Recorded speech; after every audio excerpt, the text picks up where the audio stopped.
Okay, तो देखिए अभी हम लोग डिस्कस करते हैं इसके क्वेश्चंस के बारे में। बामर series, Paschen series, Brackett series, ये सब मैंने आपको फॉर्मूलाज बताए थे और उसी के बेसिस पे अब वेवलेंथ को कैलकुलेट करना सीखिए। सबसे पहले डिफरेंट डिफरेंट टाइप के क्वेश्चंस करवाता हूं मैं आपको इसमें। So first question is calculate the wavelength of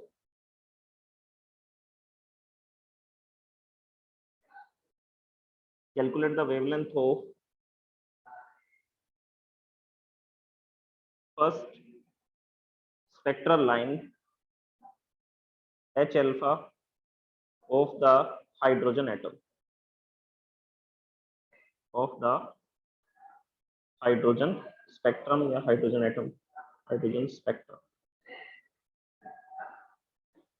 okay, first वाले की वेवलेंथ कैलकुलेट करनी है, तो फर्स्ट वाले की वेवलेंथ कैलकुलेट करने के लिए हम इसके सॉल्यूशन को लिखते हैं। So we will apply the formula 1 upon lambda is equal to R. ये बामर सीरीज हुई, बामर सीरीज है तो यहाँ पे आता है 1 upon 2 square minus 1 upon n square. और इसमें n की वैल्यू कहाँ से स्टार्ट करेंगे, तो आंसर है n की वैल्यू को 3 पुट करेंगे, क्योंकि फर्स्ट स्पेक्ट्रल लाइन के बारे में बात की है इसने। अगर फर्स्ट स्पेक्ट्रल लाइन के बारे में बात कर रहे हैं तो h अल्फा के लिए और h alpha n is equal to 3, मतलब कि इलेक्ट्रॉन थर्ड ऑर्बिट से सेकंड ऑर्बिट में जंप करेगा तो उस समय पे ये वाली इलेक्ट्रोमैग्नेटिक वेव को प्रोड्यूस करेगा। और ये h अल्फा कौन सा कलर था, तो आंसर है ये रेड कलर था। Okay, now we are putting the values of constant Rydberg constant. Rydberg constant की वैल्यू होती है 1.097 into 10 to the power 7। 1 upon 2 square, 1 upon 2 square is 4, 1 upon n square, n की value 3 put करेंगे, 3 का square करेंगे, सो this will B 9। तो 1 upon 4 minus 1 upon 9। अब यहाँ पे एलसीएम लेते हैं, रेसिप्रोकल करते हैं, इसको सॉल्व करते हैं। 1.097 into 10 to the power 7 and this will be LCM will be 36। 36 4 से कैंसिल होगा, 9 9 4 से कैंसिल होगा, 9 36 से कैंसिल होगा 4 times, so this will be 9 minus 4। so 1 upon lambda is equal to 1.097 into 10 to the power 7 multiply by this will be 5 upon 36। यह रहेगा 5 upon 36। Okay, अब हम लोग कर देते हैं इसका reciprocal.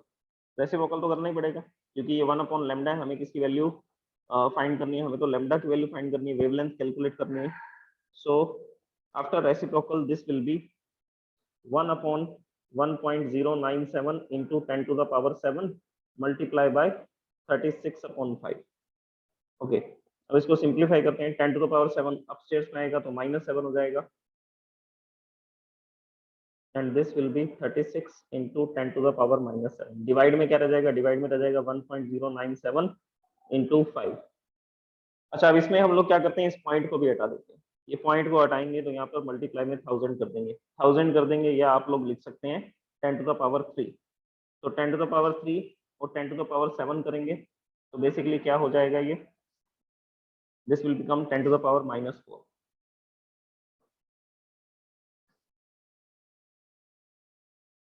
So lambda is equal to, इसमें ऐसा भी कर सकते हैं कि ये 5 से भी कैंसिल कर सकते हैं हम लोग ये पूरी डिजिट को। 36 अगर 1000 लिख दें इसको, मल्टीप्लाई कर देते हैं। देखिए 36 और 10 टू द पावर 3, 36 और 10 टू द पावर 3 को क्या लिख सकते हैं, इसको हम लिख सकते हैं 36,000 मल्टीप्लाई बाय 1000 कर रहे हैं। इसको इरेज करके यहाँ पे 3 zeros लिख देते हैं। सो this will B 36,000 multiply by 10 to the power -7 and divide by 1097 into 5। इसके बाद में ये कैंसिल होगा, दिस विल बी 7200, ये 5 टाइम्स कैंसिल हो रहा है exactly. So the next statement will be lambda is equal to 7200 and 1097 multiply by 10 to the power -7। इसको डिवाइड करेंगे, बस इसको डिवाइड करने पे आंसर आएगा 6.563। तो पॉइंट के बाद 3 डिजिट तक हमने इसके आंसर को फाइंड कर लिया। So this will be 10 to the power -7। और जो वेवलेंथ होती है वो जनरली किस में लिखी जाती है, वो नैनोमीटर में लिखी जाती है। तो आपको इसको किस में कन्वर्ट करना है, इसको नैनोमीटर में कन्वर्ट करना है। तो नैनोमीटर में कन्वर्ट करने के लिए देखिए क्या प्रोसेस करेंगे। So here this will be lambda is equal to 656.3। Point को 2 डिजिट लेफ्ट साइड में शिफ्ट करेंगे, सॉरी राइट साइड में शिफ्ट करेंगे तो पावर को डिक्रीज कर देंगे। So this will be 10 to the power -9, और 10 टू द पावर -9 को क्या लिख सकते हैं, 656.3 nanometre. So this is the wavelength of the first spectral line. तो जब भी फर्स्ट स्पेक्ट्रल लाइन बोलेगा तो उस केस में आपको n की फर्स्ट वैल्यू लिखनी होगी। जैसे बामर सीरीज की बात कर रहा है, एच अल्फा की बात कर रहे हैं, तो बामर सीरीज है, बामर सीरीज में n की वैल्यू कहां से स्टार्ट होती है, 3 4 5 से स्टार्ट होती है। Okay, this is the next question. The wavelength of H alpha line is Balmer series is 6563 angstrom. Calculate the wavelength of H beta line of the Balmer series. देखिए अगर आपको एक लाइन की वेवलेंथ बता रखी है और दूसरी लाइन की वेवलेंथ के बारे में पूछा जा रहा है, तो इस क्वेश्चन को हम लोग रेशियो से करेंगे, H alpha ratio H beta से। तो बेसिकली जो गिवन है सबसे पहले उसके बारे में लिखते हैं। तो इस क्वेश्चन के अंदर गिवन क्वांटिटीज हैं, इसमें आपको बता रखा है H alpha, wavelength of H alpha, तो हम लोग इसको लिखेंगे लैम्डा अल्फा। फर्स्ट लाइन की बता रखी है, और ये कितना गिवन है, ये गिवन है 6563 एंगस्ट्रॉम। एंगस्ट्रॉम का मतलब है 10 टू द पावर -10, ठीक है। और ये जो लैम्डा अल्फा है इसको कैसे लिखा जाएगा, अगर हम इसको यूज करें, इसमें रेडबर्ग्स फॉर्मूला, सीरीज का फॉर्मूला अगर यूज करें तो क्या फॉर्मूला बनेगा, 1 lambda is equal to R 1/2 square minus 1/3 square, क्योंकि ये फर्स्ट स्पेक्ट्रल लाइन है। H alpha first spectral line होती है तो 3 से स्टार्ट होगी, इलेक्ट्रॉन जो है थर्ड ऑर्बिट से सेकंड ऑर्बिट में जंप करेगा। अभी हमने किया था इसका क्वेश्चन एच अल्फा का, तो इसको सॉल्व करके देखिए क्या लिख सकते हैं, this will B 1/4 and 1/9 and it will be, so 1 lambda alpha will be r is equal to 1 lambda is equal to r, and this will be LCM 36 and this will be 5। तो इसको solve करेंगे, अब reciprocal करेंगे, reciprocal करोगे तो lambda alpha कितना आएगा, lambda alpha आएगा 36/5 r, so this will be 36/5 r। तो ये लैम्डा अल्फा आ गया, और लैम्डा अल्फा की वैल्यू ये वाली क्वेश्चन में गिवन थी तो ये वैल्यू यहाँ पे भी लिख देते हैं, और लैम्डा अल्फा की वैल्यू गिवन है 6563 angstrom. So this is given in the question, ये क्वेश्चन में गिवन है। ओके, अब हम बात करते हैं सेकंड स्पेक्ट्रल लाइन की। सेकंड स्पेक्ट्रल लाइन के लिए क्या फॉर्मूला लगाना पड़ेगा, सेकंड स्पेक्ट्रल लाइन के लिए हम लोग क्या लिखेंगे, for the second spectral line, और यहाँ पे लिख देते हैं क्वेश्चन में जैसा इसको लिखा गया, for H beta. H beta के लिए हम लोग फॉर्मूला लगाते हैं 1 lambda B lambda beta R 1/2 square minus 1/4 square, क्योंकि अब इलेक्ट्रॉन कहाँ से जंप करेगा, फोर्थ ऑर्बिट से सेकंड ऑर्बिट में जंप करेगा। तो सेकंड लाइन आपको दिखाई देगी जो कि कौन सी कलर की होती है, जो कि ग्रीन कलर की होती है। So this will be lambda beta, R की वैल्यू पुट करेंगे, या वैल्यू नहीं पुट करनी तो हम लोग इसको ऐसा लिखेंगे 1/r and this will B 1/4 minus 1/16। LCM आएगा 16, ये आ रहा है यहाँ पे, LCM is 16 and this will B 4 minus 1, this will become 3/16। Last में रेसिप्रोकल कर देते हैं, रेसिप्रोकल करोगे तो सेकंड स्पेक्ट्रल लाइन की जो वेवलेंथ आएगी दैट विल बी 16/3r। तो यहाँ पर ये थी इक्वेशन फर्स्ट, और ये जो हमने अभी कैलकुलेट किया दिस इज इक्वेशन सेकंड। अब दोनों को डिवाइड कर देते हैं, जिसको कैलकुलेट करना है उसको ऊपर लिखना पड़ेगा, तो हम लोग क्या करेंगे, सेकंड इक्वेशन को डिवाइड करेंगे फर्स्ट इक्वेशन से। तो सेकंड इक्वेशन को फर्स्ट इक्वेशन से डिवाइड करेंगे, सो this will B wavelength of the second spectral line and wavelength of the first spectral line। Second spectral line की वेवलेंथ कितनी है, 16/3r, और फर्स्ट स्पेक्ट्रल लाइन की वेवलेंथ क्या है, फर्स्ट स्पेक्ट्रल लाइन की वेवलेंथ है 36/5r। अब इसको अरेंज कर लेते हैं, 16/3r और ये 5r आ जाएगा अपस्टेयर्स में, डिवाइड बाय रह जाएगा 36। अब जो कैंसिल होते हैं उसको कैंसिल कर लेते हैं, r से r कैंसिल हो रहा है सबसे पहली बात, तो ये कैंसिल हो जाएगा, ये 2 से कैंसिल होगा, सो दिस विल बी 8, ये 2 से कैंसिल होगा, दिस विल बी 18, फिर से ये कैंसिल होगा 4, ये कैंसिल होगा तो 9 आ जाएगा। अब देखिए और कुछ कैंसिल हो रहा है क्या इसमें, नहीं, अभी तक तो कैंसिल नहीं हो रहा, तो हम लोग इसको मल्टीप्लाई करके लिख देते हैं। नेक्स्ट स्टेटमेंट देखिए क्या बनेगी। This will B wavelength of second spectral line, wavelength of first spectral line, और यहाँ पे रह गया 4 इंटू 5, 4 इंटू 5 इज 20, तो यहाँ पे हम लोग लिखेंगे 20 डिवाइड बाय 9 इंटू 3, 9 इंटू 3 कितना होता है, 9 इंटू 3 होता है 27, तो यहाँ लिखेंगे 27। बस अब जो क्वेश्चन में गिवन है उसकी वैल्यू पुट कर देंगे। क्या गिवन है क्वेश्चन में, लेमडा अल्फा गिवन है, तो लेमडा अल्फा को इधर मल्टीप्लाई में लेकर के आएंगे, फॉर्मूला बनेगा 20/27 lambda beta, sorry not beta, lambda alpha. First spectral line के बारे में बात कर रहे हैं, सो this will B lambda alpha. Value put कर देंगे लेमडा अल्फा की 20/27, और इसकी वैल्यू कितनी है 6563 एंगस्ट्रॉम, तो ये आंसर भी किसमें आएगा, ये आंसर भी एंगस्ट्रॉम में आएगा। अब इसको कैंसिल करके आप सॉल्व करोगे तो सेकंड स्पेक्ट्रल लाइन जो मिलेगी वो मिलेगी 486 angstrom, 4861 angstrom. So this is the answer of the second spectral line. This is the wavelength of the second spectral line. तो इस तरह से कैलकुलेट करेंगे। अगर आपको एक स्पेक्ट्रल लाइन दे रखी है और दूसरी स्पेक्ट्रल लाइन के बारे में पूछा जा रहा है, तो आपको श्योरली इस क्वेश्चन को किससे करना है, रेशियो से करना है। अब इसी तरह का एक क्वेश्चन मैं आपको देता हूँ, आप सॉल्व करके बताएंगे उसको।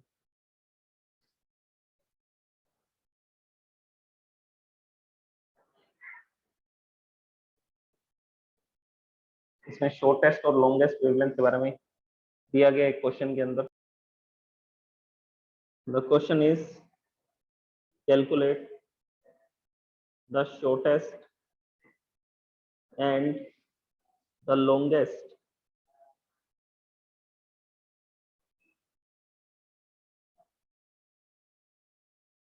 wavelength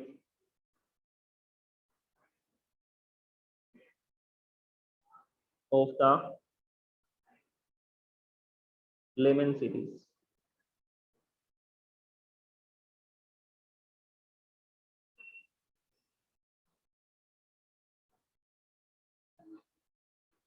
ओके, अब इसमें देखिए शॉर्टेस्ट वेवलेंथ, शॉर्टेस्ट वेवलेंथ कैसे कैलकुलेट करेंगे।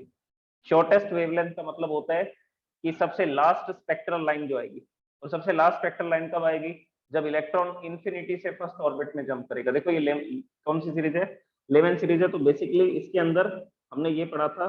देखो इसको मैं डायग्राम से एक्सप्लेन करता हूँ। ये न्यूक्लियस है, ये first orbit, second orbit, third orbit, fourth orbit, fifth orbit, और इसी तरह से सिक्स्थ ऑर्बिट, सेवंथ ऑर्बिट, और लास्ट में है इंफिनिटी। ये इंफिनिटी है, ये फर्स्ट है, सेकंड है, थर्ड है, फोर्थ, फिफ्थ, सिक्स, सेवन और इंफिनिटी। तो शॉर्टेस्ट वेवलेंथ, शॉर्टेस्ट वेवलेंथ का मतलब है कि हायर फ्रीक्वेंसी, वेवलेंथ जितनी कम होगी फ्रीक्वेंसी उतनी ज्यादा होगी। तो बेसिकली इसके लिए हम लोग क्या करेंगे, लास्ट स्पेक्ट्रल लाइन के बारे में सोचेंगे शॉर्टेस्ट के लिए। शॉर्टेस्ट का मतलब होता है लास्ट स्पेक्ट्रल लाइन, शॉर्टेस्ट का मतलब क्या होता है, लास्ट स्पेक्ट्रल लाइन, ये आपको याद रखना है। तो किसी भी क्वेश्चन में आपको ये वर्ड मिलेगा कि शॉर्टेस्ट वेवलेंथ कैलकुलेट करो, तो शॉर्टेस्ट का मतलब है कि आपको लास्ट स्पेक्ट्रल लाइन के बारे में लिखना है। और लास्ट स्पेक्ट्रल लाइन के लिए एन की वैल्यू क्या पुट करनी है, एन की वैल्यू इंफिनिटी पुट करनी है। और अगर आपको बोला जा रहा है लॉन्गेस्ट वेवलेंथ बताइए, तो उसके लिए आपको कौन सी स्पेक्ट्रल लाइन के बारे में लिखना होगा, first spectral line. First spectral line के लिए एन की वैल्यू कौन सी पुट करेंगे, एन की वैल्यू इनिशियल वैल्यू पुट करेंगे। जो भी सीरीज है उसमें एन का जो स्टार्टिंग पॉइंट है उसको पुट करेंगे, फर्स्ट स्पेक्ट्रल लाइन। तो शॉर्टेस्ट का मतलब होता है लास्ट स्पेक्ट्रल लाइन, और लॉन्गेस्ट वेवलेंथ का मतलब होता है फर्स्ट स्पेक्ट्रल लाइन। ओके, अब इसी के बेसिस पे हम इसको लिखना स्टार्ट करते हैं।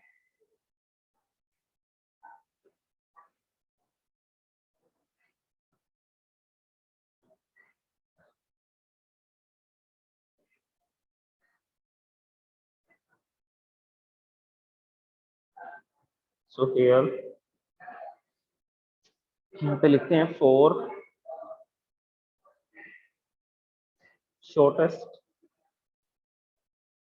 वेवलेंथ, शॉर्टेस्ट वेवलेंथ के लिए आपको लिखना होगा n is equal to infinity. और इस तरफ हम लोग सॉल्व कर सकते हैं किसको, for longest wavelength.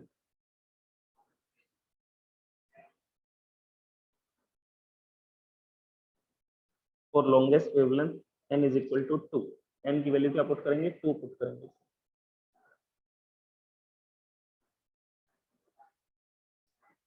Okay, shortest के लिए फॉर्मूला लगाते हैं।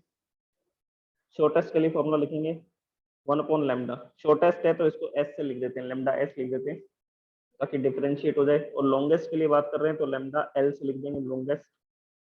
और फॉर्मूला लगाएंगे 1/1² माइनस 1/इनफाइनाइट स्क्वायर इनफिनिट। और इसके यहाँ पर फॉर्मूला लगाएंगे आर 1/1² माइनस 1/2²। तो ये फॉर्मूला आएंगे। अब इसको सॉल्व करके बता दीजिए। रिडबर्ग कांस्टेंट की वैल्यू पुट करो इसमें और इन दोनों को सॉल्व करो। तो इस तरह से हम लोग क्या कर सकते हैं, लॉन्गेस्ट और शॉर्टेस्ट वेवलेंथ के लिए भी कैलकुलेट कर सकते हैं। तो मैंने आपको क्या बताया, शॉर्टेस्ट वेवलेंथ का मतलब है कि लास्ट स्पेक्ट्रल लाइन के बारे में बात की जा रही है। तो जहां पर भी शॉर्टेस्ट दिखेगा तो आपको ये सोचना है कि लास्ट स्पेक्ट्रल लाइन की वेवलेंथ कैलकुलेट करनी है। और लॉन्गेस्ट के बारे में लिखा जा रहा है, लॉन्गेस्ट वेवलेंथ का मतलब है कि फर्स्ट स्पेक्ट्रल लाइन की वेवलेंथ कैलकुलेट करनी है। तो इस तरह से हम लोग ये कैलकुलेशन कर सकते हैं। Okay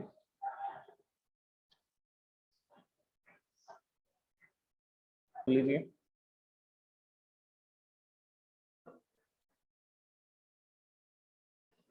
So the question is, if the wavelength of, ये रेशियो से सॉल्व होंगे क्वेश्चन जैसे मैंने सॉल्व करके बताए थे आपको अभी। if the wavelength of first line of Lyman series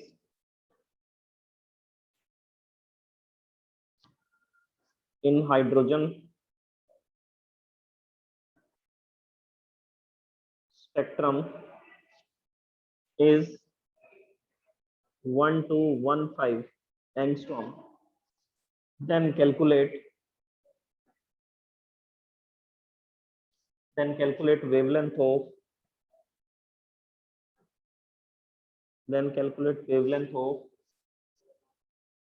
second line of बामर series. देखिए इससे कोई फर्क नहीं पड़ेगा कि पहला जो स्पेक्ट्रल लाइन है वो लेमन सीरीज की है, दूसरी बामर सीरीज की है।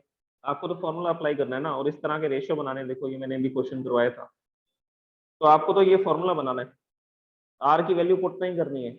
आपको सिर्फ ये देखना है कि इलेक्ट्रॉन कौन सी ऑर्बिट से कौन सी ऑर्बिट में जंप करेगा कि जिससे फर्स्ट स्पेक्ट्रल लाइन आएगी या सेकंड स्पेक्ट्रल लाइन आएगी। तो आपको तो ये फॉर्मूला अप्लाई करना है। लेमन सीरीज है तो क्या करेंगे, लेमन सीरीज है तो यहाँ पे 1/1² कर देंगे। और अगर बामर सीरीज की बात करें तो 1/2² कर देंगे। और एन की वैल्यू आप देख लेना, फर्स्ट स्पेक्ट्रल लाइन है या सेकंड स्पेक्ट्रल लाइन है। तो इसके बेसिस पे वैल्यू पुट करके यहाँ से आप वैल्यूज कैलकुलेट करेंगे, इस तरह के रेशियोज को बनाएंगे और लास्ट में डिवाइड करके ऐसा दोनों रेशियोज को दोनों वेवलेंथ को डिवाइड करके आप क्या कर सकते हैं, फाइनल वेवलेंथ को बता सकते हैं, क्योंकि उसमें से एक वेवलेंथ तो आपको गिवन होगी। तो इस टाइप का क्वेश्चन मैंने अभी आपको कराया, तो यहाँ से कैलकुलेट करेंगे, then calculate the wavelength of second line of Balmer series. तो एक तो ये क्वेश्चन नोट कर लीजिए।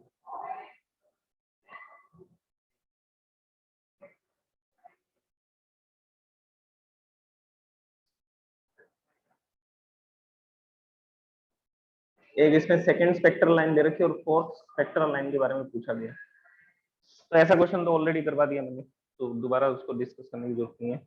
बामर सीरीज की सेकंड लाइन की वेवलेंथ बता रखी है और फोर्थ लाइन की वेवलेंथ को पूछ रहे हैं, तो इस टाइप का क्वेश्चन अभी डिस्कस किया था हमने।